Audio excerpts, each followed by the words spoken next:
Hello friends, welcome back to our YouTube channel. UPPSC यही 2021 का जो एग्ज़ाम 29 मई को प्रस्तावित है, उसके लिए मॉडल पेपर हम 2 आपके सामने लेकर आए हैं। क्वेश्चंस सब फ्रेम किए हुए हैं। कुछ क्वेश्चंस रिफ़र भी करने पड़ते हैं ताकि आपकी जो एक तरीके का लेवल है, स्टैंडर्ड है, वो मेंटेन रहे। 50 to 60% क्वेश्चन क्रिएटेड हैं, 40% क्वेश्चन रिफ़र के थ्रू हैं।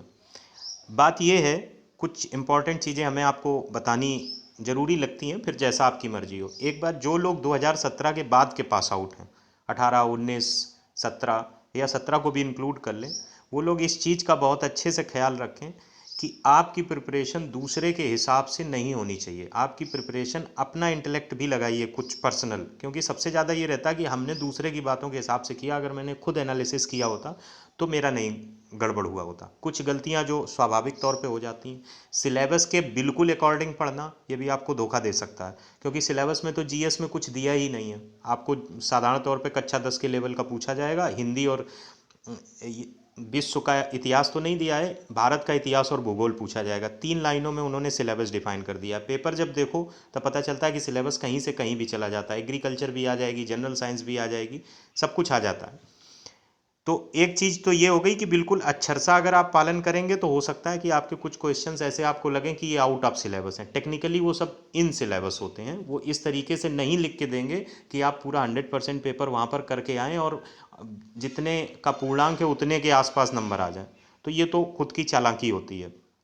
दूसरी बात यह है कि अपने ग्रुप में जो लोग आपसे कमज़ोर हैं, वो आपके सामने जब सफल होकर निकलेंगे, तब आप जो आज के समय में गलतियां कर रहे हैं, तब आप बहुत पछताएंगे। जैसे कोई ड्यूरिंग क्लास आपसे कमज़ोर रहा है और उसका किसी एग्ज़ाम में सिलेक्शन हो गया, 2-3 साल आपके बीटेक के बाद 4 साल बीत गए, तो आपको बहुत ख़राब लगता है।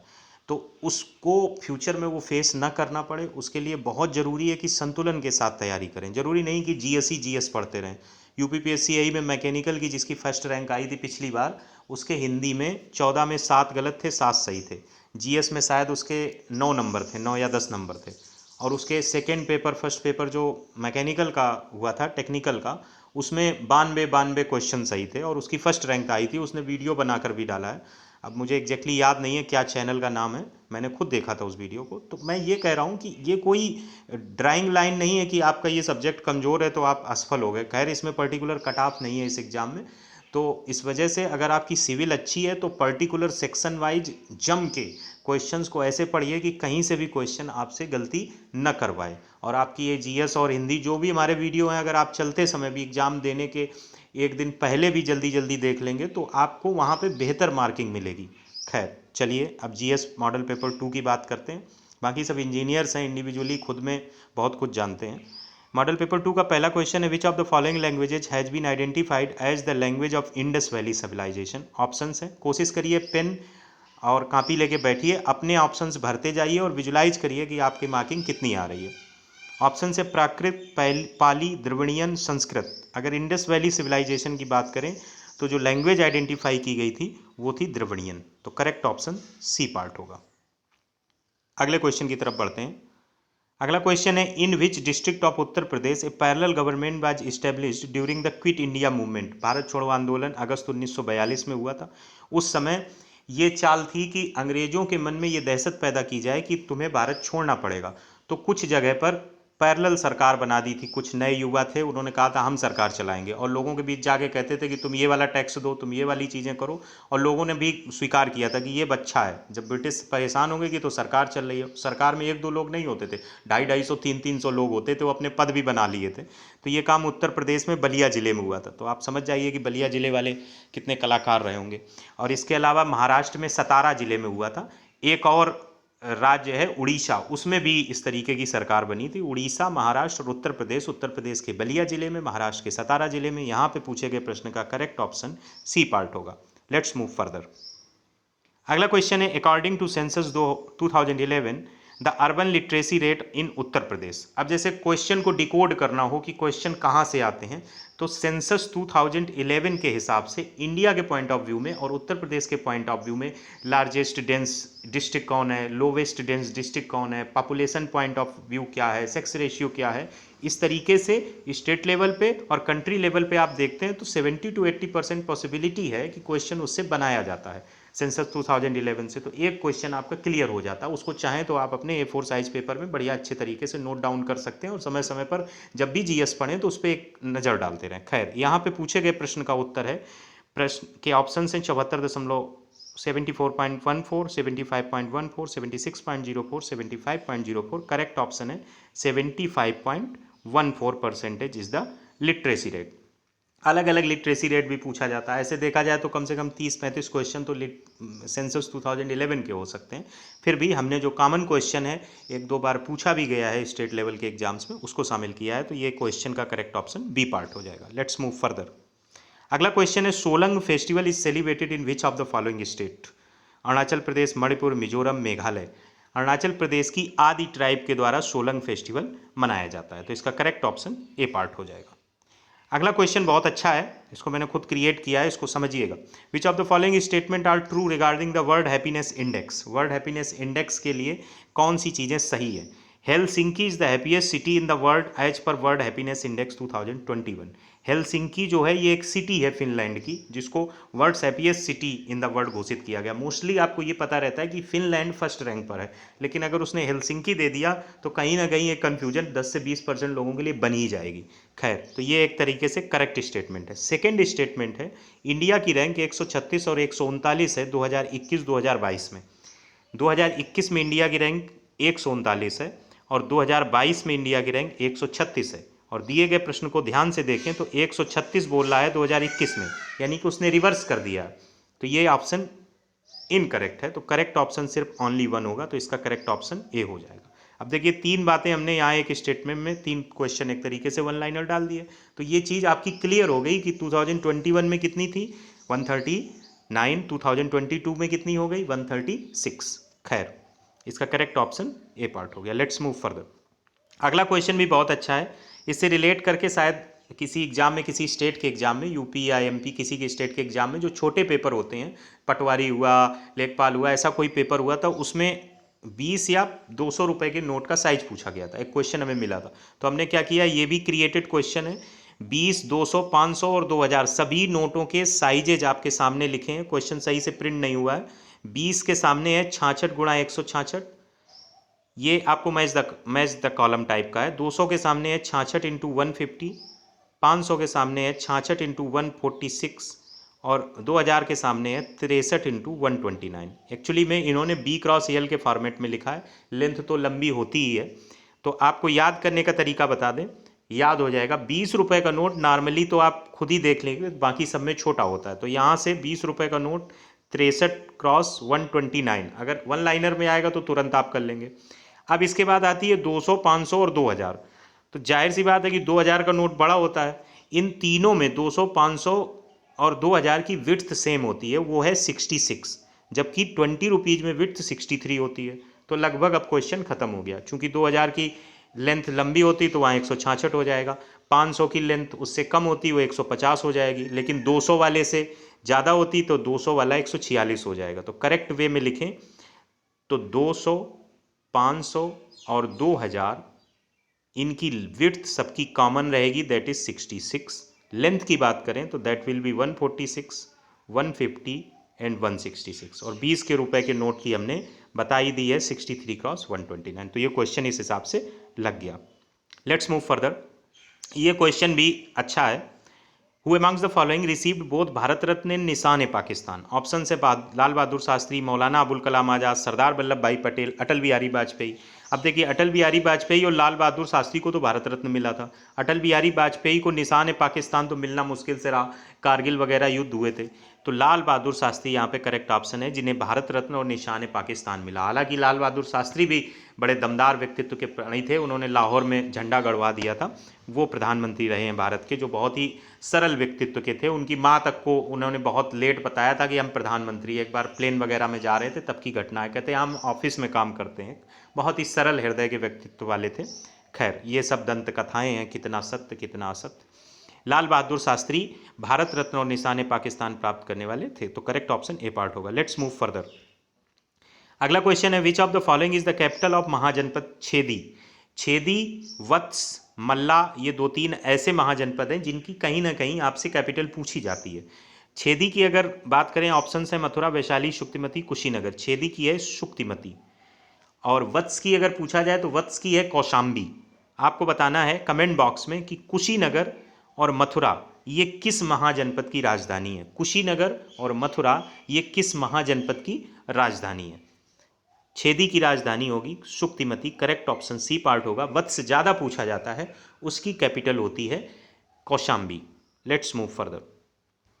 अगला क्वेश्चन है, which portfolio in the cabinet was under Sardar Vallabh Bhai Patel other than home ministry. Home ministry के अलावा भी, जैसे इस समय योगी आदित्यनाथ उत्तर प्रदेश के मुख्यमंत्री के साथ बहुत से अलग डिपार्टमेंट रखते हैं, इस बार अगर मुझे लगता है कि जो कैबिनेट बनी है उसमें यदि कुछ पूछा जाएगा तो दो चीज़ें बहुत महत्वपूर्ण हैं। केशव प्रसाद मौर्य के अलावा एक डिप्टी मिनिस्टर पाठक जी को, ब्रजेश पाठक क्या नाम है, ऐसे ही कुछ नाम है, जिनको बनाया गया है, उनका नाम, उन्होंने किस कॉन्स्टिट्यूट असेंबली से चुनाव जीता है वो, और इसके अलावा अगर कुछ पूछा जा सकता है तो पीडब्ल्यूडी मिनिस्टर किसे बनाया गया है। पीडब्ल्यूडी मिनिस्टर बनाया गया है जितिन प्रसाद। जितिन प्रसाद को पीडब्ल्यूडी मिनिस्टर बनाया गया, जो कांग्रेस से छोड़ के बीजेपी में शामिल हुए थे। ये पूछा जा सकता है। इसके अलावा नेक्स्ट क्वेश्चन जो आने वाला है सतीश महाना से संबंधित, वो पूछा जा सकता है। और चुनाव में बहुत ज़्यादा महत्वपूर्ण कुछ है नहीं, बाकी ये जरूर देख लीजिएगा कि भारतीय जनता पार्टी गठबंधन को कितनी सीटें मिली थी। खैर, यहाँ पे प्रश्न पूछा गया है आपसे, सरदार वल्लभ भाई पटेल होम मिनिस्ट्री के अलावा और कौन सा विभाग रखते थे, तो दो चीज़ें थी, राज्य विशेष स्टेट स्पेशल उस समय था, और उसके अलावा जो दूसरा उनके पास था वो था information and broadcasting. Information and broadcasting. इसके अलावा भी अलग अलग मंत्रालय हैं जो आपको पता ही होगा, जिन लोगों ने जो जो मंत्रालय संभाल रखे थे वो बहुत चर्चित रहते हैं, वो पूछे जाते रहे। ये मुझे क्वेश्चन थोड़ा अच्छा लगा, ये यूपीपीएससी प्री शायद 2017 या 16 का क्वेश्चन है। तो information and broadcasting home ministry के अलावा वल्लभ भाई पटेल के पास था। Let's move further. ये क्वेश्चन मैंने खुद फ्रेम किया है और इसमें वो सारी जानकारी आपको इंक्लूड की है, वो अगर विधानसभा स्पीकर या सतीश महाना से इंक्लूड करके पूछेंगे। Choose the correct sentence regarding Shri Satish Mahana. Elected unopposed at 17th speaker of UP legislative assembly, जो कि गलत है। He has been elected 8 time MLA from Kanpur. Kanpur Cantt या कानपुर छावनी से वो 8वीं बार चुने गए हैं। लगातार हैं या नहीं ये गारंटी नहीं दे सकता हूँ, लेकिन 8 बार चुने गए हैं। इलेक्टेड अनअपोज्ड, अनअपोज्ड का मतलब निर्विरोध चुने गए। 17th स्पीकर नहीं, 18th स्पीकर। तो 18th स्पीकर इंपॉर्टेंट है, 8 बार चुने गए इंपॉर्टेंट है। और कौन है? सतीश महाना है, कानपुर से चुने जाते हैं। तो करेक्ट ऑप्शन इसमें होगा ओनली 2, चूंकि पहला गलत हो गया, 18th स्पीकर हो गए, तो यहाँ पे करेक्ट ऑप्शन होगा 2। इसके बाद अगला क्वेश्चन है, the idea of India as welfare state is found in preamble of the constitution, fundamental duties, directive principle of state policy, both A and C. ये क्वेश्चन 3 बार पीसीएस प्री में पूछा गया है। एक बार ये ऑप्शन नहीं दिया गया था, प्रीएम्बल ऑफ द कॉन्स्टिट्यूशन, तब करेक्ट ऑप्शन डीपीएसपी होगा। India as a welfare state DPSP में डिफाइंड किया गया है, बल्कि ये प्रीएम्बल ऑफ द कॉन्स्टिट्यूशन में भी लिखा गया है। इंडिया हो या कोई भी स्टेट हो, वो उसके वेलफेयर के लिए India as a welfare state treat किया जाए, ये प्रीएम्बल ऑफ द कॉन्स्टिट्यूशन और directive principle of state policy में डिफाइन किया गया। तो करेक्ट ऑप्शन डी पार्ट होगा 11th का। Let's move further. Who among the following was elected president of India unanimously. Unanimously का मतलब अनअपोज्ड। जो ये 4 आपको ऑप्शन में दिए, एस राधाकृष्णन, वीवी गिरी, एन संजीव रेड्डी, ज्ञानी जैल सिंह। जैसे रामनाथ कोविंद खड़े हुए थे बीजेपी की तरफ से या जो सरकार में होता है, ऐसे दूसरा गठबंधन भी खड़ा करता है। अभी फिर चुनाव होगा, फिर खड़ा किया जाएगा। तो एक एन संजीव रेड्डी जी ऐसे थे जिनको निर्विरोध चुना गया था, दूसरी तरफ से किसी ने खड़ा ही नहीं किया था candidate to elected as a president. तो करेक्ट ऑप्शन होगा एन संजीव रेड्डी। इसके बाद अगला क्वेश्चन है, what is the FDI limit in Indian railways. FDI का मतलब होता है foreign direct investment. Foreign direct investment Indian railways में कितनी लिमिट है कि इससे ज़्यादा आप इन्वेस्टमेंट नहीं कर सकते हैं। मान लीजिए कोई ट्रेन है, मैं कह दूँ ये ट्रेन यहाँ से यहाँ बुलेट ट्रेन के तौर पे चलेगी, फॉरेन इन्वेस्टमेंट आ गया, जापान ने अपनी रुचि दिखाई, हम पैसा लगाएंगे, उसकी कमाई में जो भी आपका रेशियो बने वो हमें वापस में मिले, क्या रूल्स रेगुलेशन है, इकोनॉमिकल जो भी बाउंडेशंस होती हैं फॉरेन पॉलिसीज़ की, उनके अकॉर्डिंग, तो वो लिमिट इंडियन रेलवेज में 100% कर दी गई है। तो वो एफडीआई लिमिट इंडियन रेलवेज में 100% है। अच्छा क्वेश्चन है। इसके बाद which state of India is the largest producer of grapes and union.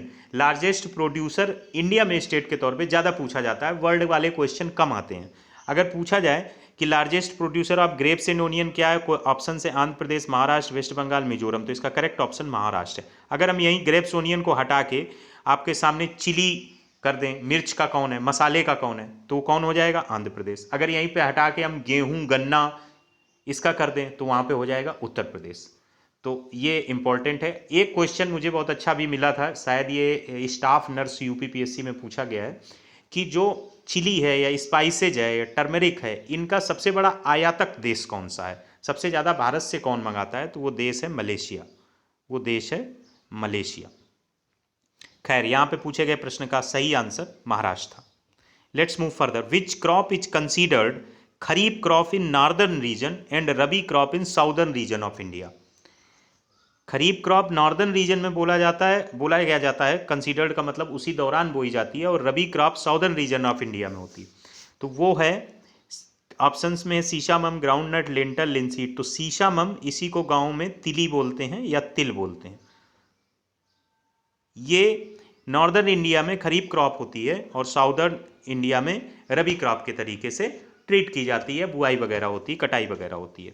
ये याद रखने वाली चीज़ है। अच्छा, इसमें क्रॉप में और कौन क्वेश्चन हो सकते हैं, ये भी पूछा जा सकता है, रबी क्रॉप के तहत कब बुआई की जाती है, अक्टूबर से दिसंबर वगैरह में की जाती है। खरीफ क्रॉप कब किया जाता है, कटाई कब की जाती है। रबी खरीफ से कुछ ना कुछ पूछा जाता है, ये रबी की फसलें हैं, ये खरीफ की फसलें हैं। कितना भी पढ़ लो, अगर आपने सही से थोड़ा बहुत भी अगर गाँव से लिंक है तो थोड़ा बहुत आप जनरली सही कर ले जाएंगे। जरा सी भी गलती कर दी तो फिर गलत हो जाएगा। Let's move further. अगला क्वेश्चन है, during whose reign did the Morocco traveller Ibn Battuta visit India in 14th century. Alauddin Khilji, Mohammad bin Tughlaq, Firoz Shah Tughlaq, Ghiyasuddin Tughlaq.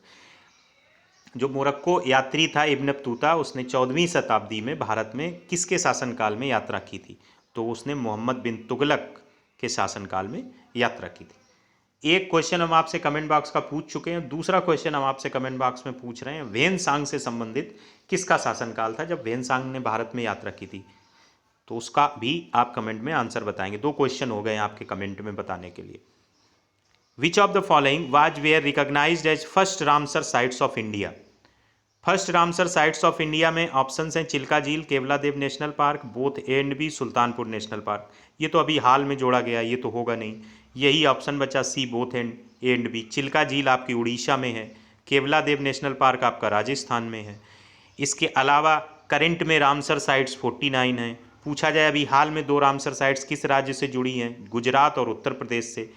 खिजवाड़ा wild life sanctuary Gujarat में है, Bakhira wild life sanctuary Uttar Pradesh में है। अगर मुझे लगता है कोई क्वेश्चन अच्छा बनाया जाए तो ये पूछा जाना चाहिए कि Bakhira wild life sanctuary Uttar Pradesh के किस जिले में स्थित है, और इसको भी आप कमेंट बॉक्स में बताएंगे। इस बात की पुष्टि होती है, जितने लोग कमेंट करते हैं उससे मुझे ये पुष्टि मिलती है कि आप लोग वीडियो को कितनी गंभीरता से देखते हैं और उस बात को कितनी अच्छे से समझते हैं। तभी जाकर कहीं दूसरे अगले मॉडल टेस्ट पेपर बनाने के लिए एनर्जी मिलती है, मन करता है कि चलो हम भी उस लेवल पर रिसर्च करें कि कहीं ना कहीं जाके आपके क्वेश्चंस आएँ।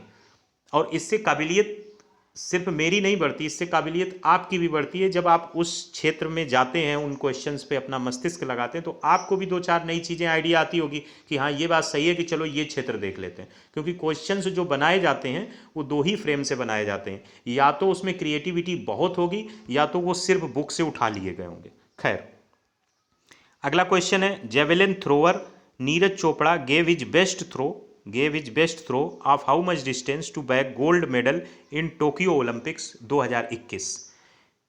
ऑप्शन हैं 87.85, 85.78, 87.58, 87.08। करेक्ट ऑप्शन है 87.58 मीटर, और गोल्ड मेडल जीता था। 7 अगस्त को इन्हीं के नाम पे भाला फेंक दिवस भी मनाया जाता है। अगला प्रश्न है, which of the following Articles of the Indian Constitution empowers the Parliament to legislate on any matter in the state list। 249 और 253 से यूपीपीएससी एई का लगाव है, इसलिए इन दोनों को जरूर देख के जाइए। ये जो बात कही जा रही है ये आर्टिकल 249 के तहत सत्य है। Which of the following articles of Indian constitution empower the parliament to legislate on any matter in the state list. Correct option D part होगा, आर्टिकल 249। लास्ट क्वेश्चन है जो अभी हाल में हमने एक वीडियो करंट अफेयर्स का बनाया था, उसमें भी शामिल किया था। वो है फ्रांसिस कैरी हु वन